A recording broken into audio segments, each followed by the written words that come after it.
Comment rédiger une lettre de motivation? C'est la question que nous avons reçue de Jérémy, qui est à Brazzaville, au Congo. Et j'ai un peu hésité à répondre à cette question parce que je me suis dit, mais ce genre de questions mérite carrément un atelier parce qu'il faut entrer en profondeur, il faut faire des exemples, il faut donner des détails et répondre en quelques minutes, c'est pas toujours évident. Mais je me suis dit, je vais relever le défi et je vais trouver quelques éléments génériques qui peuvent être mis en place pour justement réussir dans sa lettre de motivation. Et donc, je vais donner ici la philosophie générale lorsqu'on veut rédiger une lettre de motivation, entre autres. Je ne dis pas que les éléments que je donne ici sont tout ce qu'il faut prendre en considération uniquement, mais ça fait partie de ce qu'il faut prendre en considération. Donc, comment rédiger une lettre de motivation, nous demande Jérémy qui est à Brazzaville, au Congo. Une première chose qu'il faut déjà comprendre, c'est que la lettre de motivation, pour qu'elle puisse être vraiment impactante, il faut qu'elle soit une lettre personnalisée.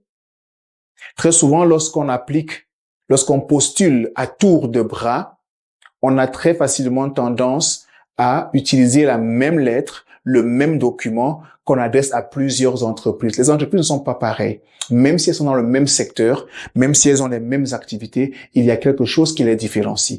Or, on parle bien de lettre de motivation. Donc, c'est une lettre qui nous permet de dire pourquoi on voudrait travailler dans cette entreprise-là. Et donc, utile et crucial que cette lettre puisse être personnalisée pour que le lecteur puisse sentir qu'on s'adresse à son entreprise. Et il ne s'agit pas d'une entreprise générique qui peut être n'importe quelle entreprise. Cela veut dire, par exemple, que si on a découvert que l'entreprise pour laquelle on postule vient de gagner un prix, c'est l'occasion de mentionner dans cette de motivation. Peut-être qu'on a découvert que l'entreprise a une valeur bien précise qu'elle défend et que cette valeur qu'elle défend correspond à nos propres valeurs. Alors, la lettre de motivation devient le terrain de jeu sur lequel on exprime cet alignement et ça devient le prolongement de son CV. OK, parce que dans le CV, on met très en avant, ou bien très facilement en avant les hard skills. OK, nos compétences techniques. Maintenant, avec la lettre de motivation, on a la possibilité d'aller un peu plus en profondeur et de faire ressortir nos soft skills. OK? Même si, en lisant, parfois on ne peut pas avoir la confirmation, mais au moins ça nous met en chemin. Ça nous donne la possibilité d'exprimer des choses comme notre courage, notre persévérance, notre résilience, notre confiance en nous. Donc, on peut trouver le moyen de faire ressortir ça dans la lettre de motivation. Donc, toujours personnaliser sa lettre de motivation. Parce que si quand je reçois un bonjour général, je peux aussi répondre simplement bonjour.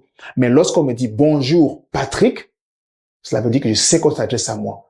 À moins qu'il y ait un autre Patrick juste à côté, je sais qu'il s'agit de moi. Donc, personnaliser sa lettre de motivation. Mettre en avant nos réalisations et nos compétences pertinentes.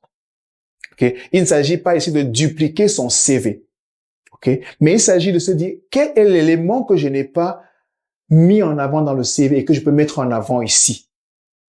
Comment est-ce que je peux utiliser ce que j'ai déjà mis en avant dans le CV comme compétences techniques, comme réalisation, comme accomplissement? Comment je peux comment est-ce que je peux extraire de ces éléments techniques qui sont sur le CV?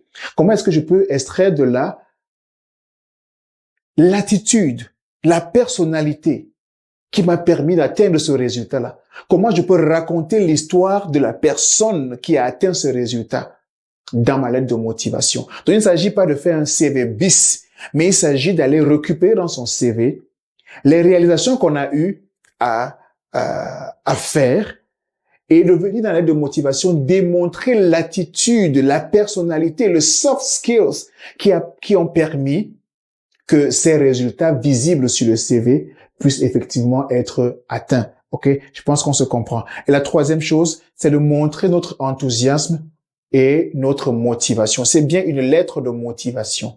Donc, on veut faire comprendre ici à l'employeur, écoutez, je suis vraiment motivé parce que votre entreprise est une entreprise qui défend telle cause. Votre entreprise est une entreprise qui va dans telle autre direction. Et ça correspond à ce que moi aussi je voudrais réaliser.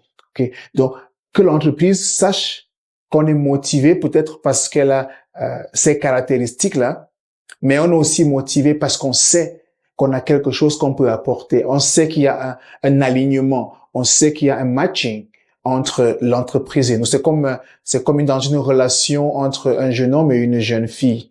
Pour que la jeune fille puisse dire oui, il faut qu'elle sente que ce monsieur est motivé. Il faut qu'elle sente que ce monsieur correspond à ce qu'elle recherche et vice versa. Ok, donc la lettre de motivation permet de réaliser cet alignement-là aussi, ou alors d'avoir un début de réalisation de cet alignement. Et puis, pendant l'entretien, on va confirmer et confirmer davantage pendant qu'on sera sur le terrain. Alors, Jérémy, si tu regardes, j'espère que les quelques éléments que j'ai présentés ici vont véritablement t'aider à construire une lettre de motivation percutante.